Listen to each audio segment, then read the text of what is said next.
जय श्री कृष्णा। बहनों भाइयों, मैं आज सभी को दुर्गा सप्तशती का पूजा करने की विधि बता रहा हूं।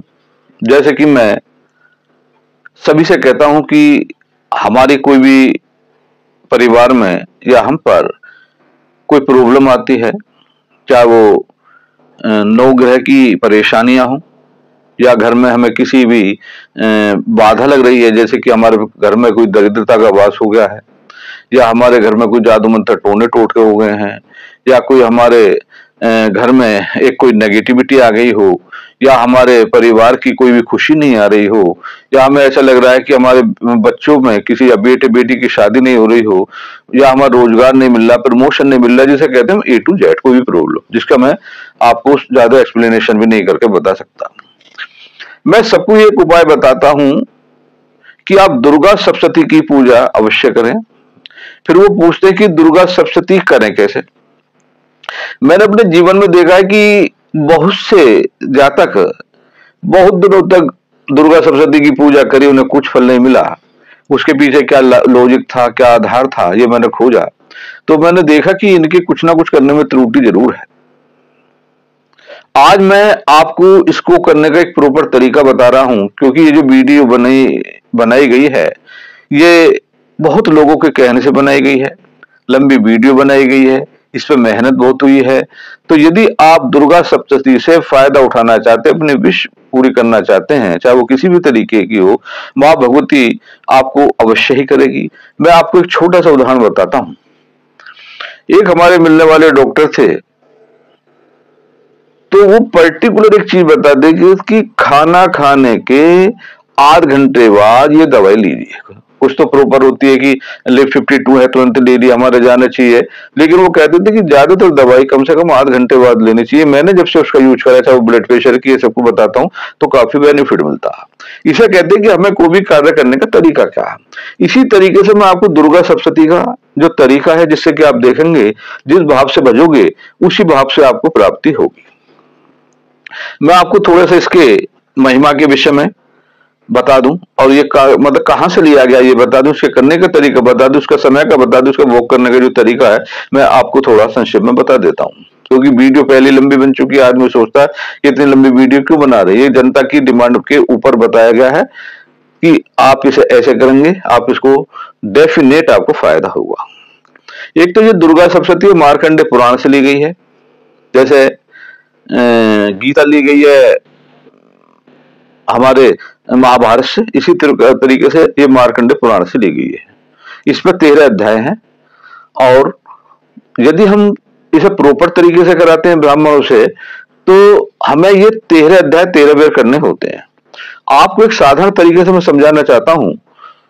जैसे कि एक आदमी होता है, पुरुष होता है, जब वो पूर्ण जब कब होता है, जब उसकी आंखें होती है, नाक होती है, कान होते हैं, उसकी बॉडी होती है, उसके हार्ट होते हैं, इस तरीके से।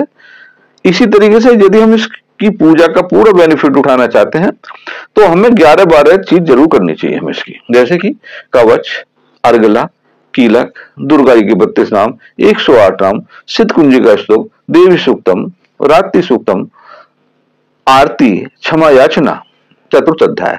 चतुर्थ अध्याय में क्यों बार बार बताता हूं, चतुर्थ अध्याय जो होता है हमारी विश पूरा करने का होता है, धन दान समय पूर्ण करते हैं। तो जैसे कि आपको इसमें एक विशेष ध्यान तो ये रखा है कि इसकी आप एक समय पकड़ें। ये पूजा रात्रि बलि होती है 8 बजे, 8:30 बजे, 9 बजे, 10 बजे, जब भी आपको फुर्सत मिले। ये जब रात्रि माँ की पूजा बलि होती है। दीपक जरूर जलाएं, घी का जलाएं, भोग में कोई व्हाइट वस्तु रखें, जैसे मलाई, चीनी सब जगह होती है। आप जो है पंचमेव बना के उसमें थोड़ा मिश्री बना के वो भी लगा सकते हैं, भोग थोड़ा सा भोग लगाएं। और इसमें क्या है कि जैसे आप देखेंगे कि वीडियो में एक मैंने प्रॉपर तरीके से बनवाई गई है कि हमें इसका प्रॉपर करने का तरीका क्या होता है। इसमें क्या होता है, कटोरी में जल ले लें, थोड़ा गंगा जल मिला लें, उसमें ना भी होता जलोगे जब भी मिलेगा चलेगा। एक खाली कटोरी ले लें, एक चम्मच ले लें। तो हमें क्या है कि इसमें जैसे एक पूजा का साधारण तरीका होता है, जैसे कि हम जब भी कोई पूजा पाठ करते हैं तो गणेश जी का ध्यान करते हैं या नाम लेते हैं, वो तो हम तो करना ही है। एक साधारण तरीका ये होता है कि हमारा जो मुख है पूरा भी उत्तर की तरफ होना चाहिए, सबसे बड़ा ईशान कोण होता है। दूसरी बात क्या है कि दीपक जलाना है, मैं बार बार बता रहा हूं। दूसरी बात ये हमको कि इसको बोल बोल के पूजा करनी है। माँ भगवती खुद कह रही है कि उच्च स्वर में करो, जैसे कि मैं आपसे बोल रहा हूँ, कम से कम इतने उच्च स्वर में जरूर होना चाहिए। जब मैं मंत्रों के विषय बताऊंगा, दो तरह के मंत्र होते हैं, एक मंत्र होते हैं बोलने वाले, एक होते हैं शांत वाले, जैसे मन मन में करते हैं, ये अलग बड़ा लंबा विषय है। तो माँ भगवती की पूजा हमेशा बोल बोल के करनी चाहिए। और दूसरी बात, जब भी जैसे कोई चैप्टर खत्म होता है उसमें लिखा रहता है इति संपूर्ण, हमें ये कभी नहीं करना, क्योंकि ये मार्कंडेय पुराण से लिया गया, इसमें लिखा हुआ भी है। और दूसरी बात क्या है कि माँ भगवती 12वें अध्याय में कह रही है, यदि हम 1 वर्ष तक दान करते हैं, कोई पूजा पाठ करते हैं, विभिन्न तरह के हमें प्रसन्न करने के तरीके अपनाते हैं, उससे ज्यादा प्रसन्नता माँ भगवती कहती है कि दुर्गा सप्तशती के एक बार पाठ करने से प्रसन्न हो जाती है। ये बिल्कुल निश्चित भी है। यदि हम चाहते हैं कि हम पे धन की वर्षा हो, हमारी हेल्थ बढ़िया हो, हमारी कुछ भी प्रॉब्लम हो, बार बार मैं कह रहा हूं, आप इसके करने के तरीके भी होते हैं। इसे 40 दिन आप करेंगे अखंड ज्योत जला के, तो अवश्य पूरी होगी।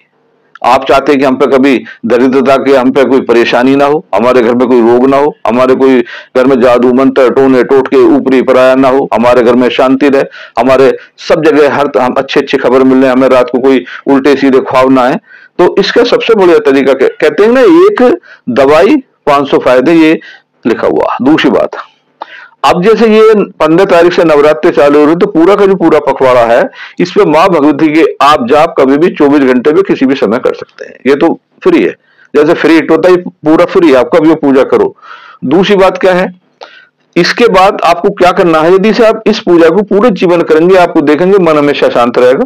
मैं इसकी कितनी महिमा मैं आपको बता नहीं सकता, आप जब करेंगे आपको स्वतः ही पता लग जाएगा। मेरा तो आज मेन मकसद जो है, मेन उद्देश्य, मेन एम ये है कि आपकी उसकी विधि बता दूं, उसको करना कैसे कैसे है। मैंने एक तो आप देखेंगे कि उन्होंने किस तरीके से पूजा करी, वो करना है। दीपक जलाना, भोग जरूर रखना, पूरा उत्तर मुख रखना।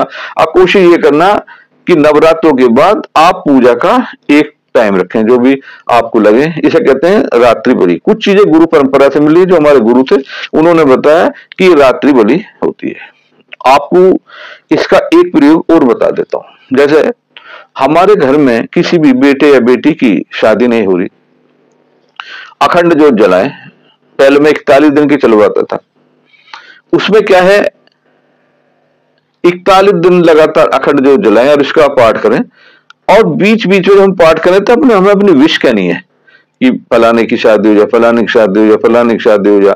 या हम संकल्प ले लें, हर आदमी कोई संकल्प नहीं ले सकता, मानसिक संकल्प ले सकते हैं।